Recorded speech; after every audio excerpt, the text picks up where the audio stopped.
Hello বন্ধুরা, কেমন আছো? আশা করি সবাই খুব ভালো আছো। আজকে আমি তোমাদের দেখাবো কিভাবে তোমরা কেকের ওপরে খুব সুন্দরভাবে এবং খুব সহজেই কার্ড থিমের এই ডিজাইনগুলো করতে পারবে, তাও আবার কিছুক্ষণের মধ্যেই। তাহলে ভিডিওটা শুরু করা যাক।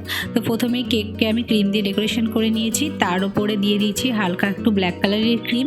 এরকমভাবে পুরোটা ক্রিম দেওয়ার পর আস্তে করে এটা লেবেলিং করে দিতে হবে যাতে এটা রাস্তার মতো লাগে। তারপর একটা সাদা ক্রিম নিয়ে পাইপিংয়ে পুড়ে বর্ডার করে দিচ্ছি। তারপরে সেই ক্রিমটা দিয়ে মধ্যে রাস্তার যে দাগ থাকে সেটাও করে নিতে হবে। এটা করে নিলে মনে হবে এটা অরিজিনাল রাস্তার মতোই লাগবে। এবার তোমাদের নিতে হবে ঘাস নজেল। এগুলো কেকের দোকানে তোমরা পেয়ে যাবে এই নজেলগুলো।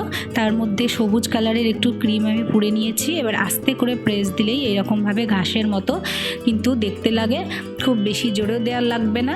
তারপরে কি করব, হালকা একটু নীল কালারের একটু ক্রিম গুলে নিয়েছি। এবার একটা পাইপিংয়ের ছোট্ট করে মুখ কেটে এরকম ছোট্ট ছোট্ট ফুল তোমরা খুব সহজেই করে নিতে পারবে।